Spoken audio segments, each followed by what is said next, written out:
चला तर आज आपण बघणार आहोत नाशिकचा फेमस उलटा वडापाव। खूप जण याला उलटा वडापाव म्हणून ओळखतात। चला तर मग उलटा वडापाव कसा बनवायचा याची रेसिपी आज मी तुमच्यासोबत शेअर करणार आहे।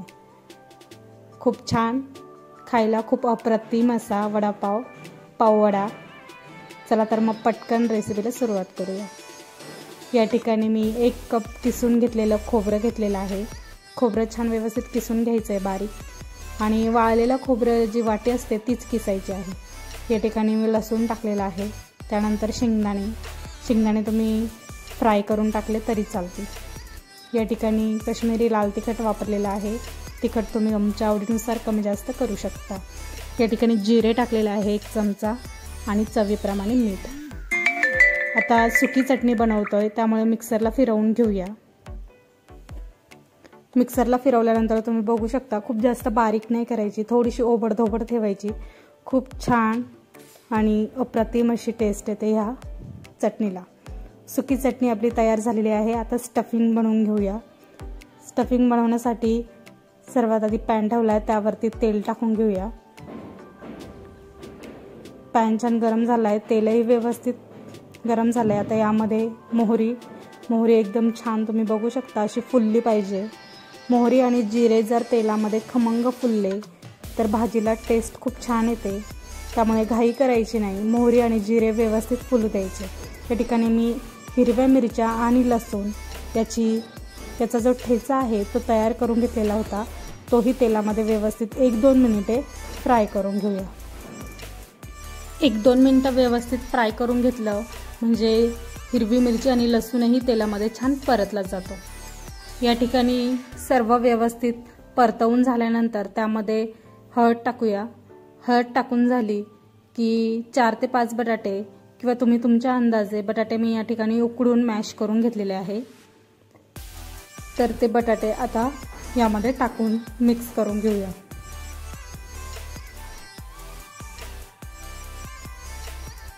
व्यवस्थित सर्व तेलामध्ये मिक्स करून घेऊया। तुम्ही जर अजून चॅनलवर नवीन असाल तर चॅनलला सबस्क्राईब करा आणि बेल आयकॉन दाबायला विसरू नका।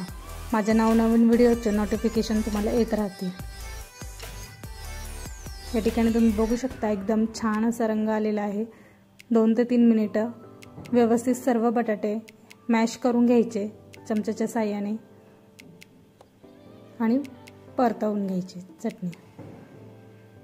वरतून अशी कोथिंबीर पुन्हा एकदा व्यवस्थित मिक्स करून घेऊया। चवीप्रमाणे मीठ,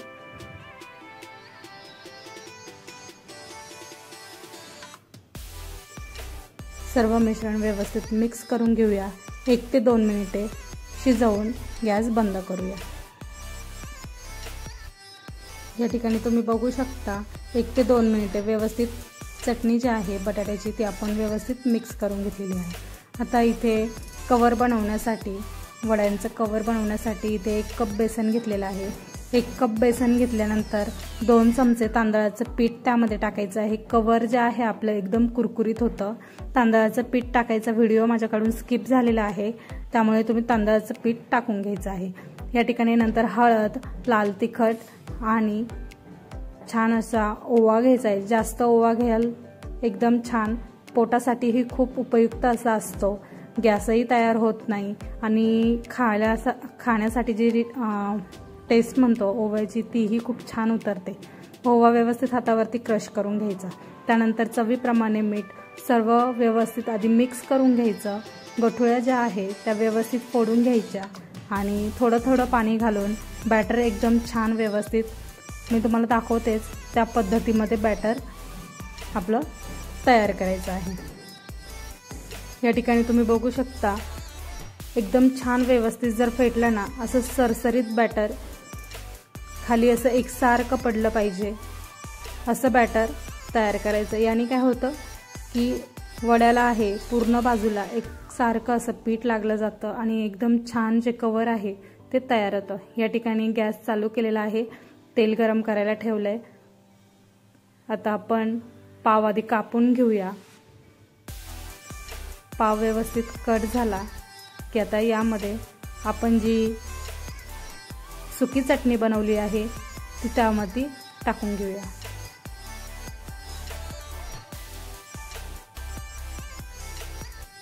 वाव, खाण्यासाठी इतका छान लागतो उलटा वडापाव, पाववडा।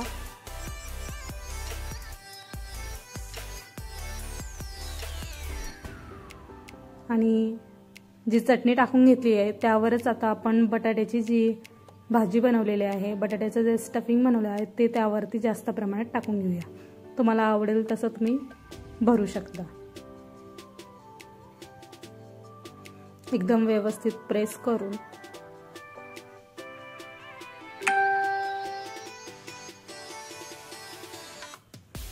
तेल व्यवस्थित तिकडे गरम झालेलं आहे। आता आपण व्यवस्थित सर्व बॅटरमध्ये पाव मिक्स करून घेऊया। पूर्ण ठिकाणी पावाला जे आहे पिठाचं कोटिंग या ठिकाणी आलं पाहिजे।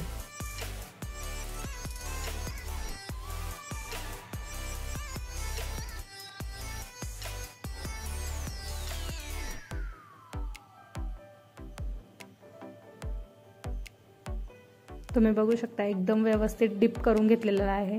आणि आता हळूच हातावर तेल न उडवता एकदम व्यवस्थित हलक्या हाताने उलटा वडापाव या ठिकाणी आपण तेलात टाकून घेतलेला आहे। वरतूनही जे हात आपल्या लागलेला असतो त्या ठिकाणी पीठ लावून घ्यायचं आणि 1 मिनिटभर वडा छान मीडियम फ्लेमवरती तळून घ्यायचा आहे। या ठिकाणी वडा तळत असताना एक चमच्याच्या साहाय्याने असं वरतून तेल टाकत राहायचं, म्हणजे खालचीही बाजू व्यवस्थित भाजली जाते आणि वरचीही बाजू व्यवस्थित तळली जाते।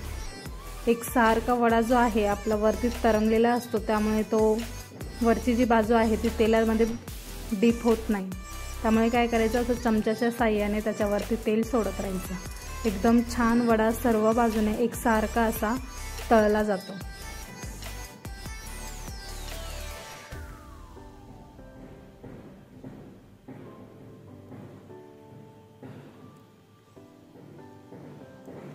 तुम्ही बघू शकता रंगही खूप छान आलेला आहे। खूप जास्त लालसर रंग तुम्हाला आवडत असेल तर तुम्ही तसाही केला तरी चालेल, पण मला जास्त लालसरही नाही आवडत। 1-2 मिनिटं व्यवस्थित छान तळून घ्यायचं। दोन्ही बाजूने तेल एकदम असं उकळतं जर सोडलं ना, खूप छान आणि मस्त असा वडा आपला तयार होतो। या ठिकाणी वडा तयार झालेला आहे। आता झारणीच्या साहाय्याने आपण वडा जो आहे तो काढून घेऊया।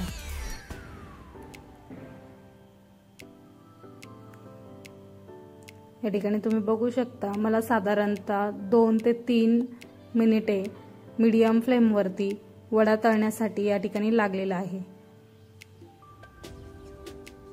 आता एकदम छान सर्व बाजूने वडा छान तळून झालेला आहे। आपण तो काढून घेऊया आणि वडापाव म्हटलं किंवा पाववडा म्हटलं तर गरमागरम अशी हिरवी मिरची आणि ती जर असं खमंग तळलेली असेल, कुरकुरीत तळलेली असेल आणि वरतून असं मीठ टाकून खायची खूप छान लागते। आता या ठिकाणी मी हिरवी मिरची जी आहे ती आतमधून अशी कट करून घेतलेली आहे आणि ती झाऱ्यावरती ठेवून व्यवस्थित 1-2 मिनिटे कुरकुरीत होईपर्यंत तळून घेऊया। या ठिकाणी बघू शकता तेल छान गरम झालेलं आहे, त्यामुळे मिरची एकदम छान पटकन तळली जाते। आता यावरती लगेच मीठ टाकून घ्यायचं, कारण मिरचीमध्ये तेल असतं आणि त्याने काय होतं ते मीठ जे आहे खाली सुटत नाही, मिरचीवरतीच चिपकून राहतं। त्यामुळे लगेच गरम गरम मिरचीवरती छान मीठ टाकून घ्यायचं।